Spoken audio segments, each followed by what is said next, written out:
நான் உங்கள் பிருத்வி. விடாமுயற்சி ஒரு குட்டி ஸ்டோரி பார்க்கலாம். ஒரு நாள் எறும்பும் பறவையும் அதுங்களுக்குள்ளே ஒரு போட்டி நடத்தலாம்னு பிளான் பண்ணுச்சு.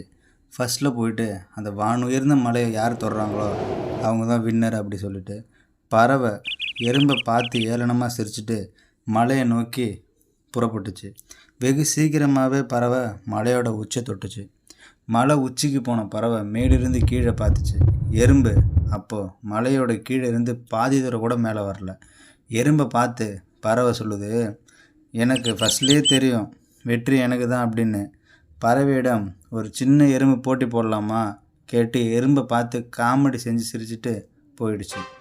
கொஞ்ச நாள் கழித்து எறும்போட விடாமுயற்சியினால் ஒரு நாள் எறும்பு அந்த மலையோட உச்சியில் போயிடுச்சு.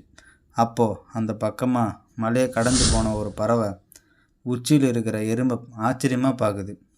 அப்புறம் அந்த பறவையை பார்த்து எறும்பு சொல்லிச்சு, வெற்றி என்பது எல்லாருக்கும் பொதுவானது. சிலருக்கு வெற்றி சீக்கிரமாகவே கிடைக்கும், சிலருக்கோ கொஞ்சம் லேட் ஆகும். விடாமுயற்சியும் தன்னம்பிக்கையும் இருந்தாலே போதும், வெற்றி ஒரு நாள் எல்லாருக்கும் நிச்சயம் என்றது எறும்பு.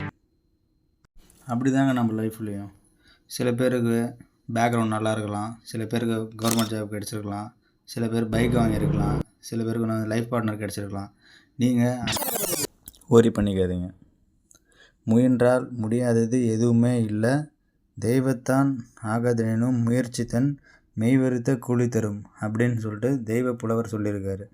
அவங்களுக்கு கொஞ்சம் முன்னாடி கிடச்சதுன்னா உங்களுக்கு கொஞ்சம் லேட்டாக கிடைக்கும், அவ்வளோதான். கண்டிப்பாக நீங்கள் விடாமுயற்சியோடு செஞ்சீங்கன்னா கிடைக்கும்.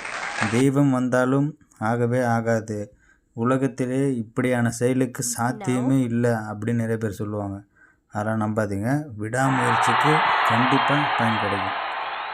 விடாமுயற்சி விஸ்வரூப வெற்றி. சேனலை சப்ஸ்கிரைப் பண்ணுங்கள்.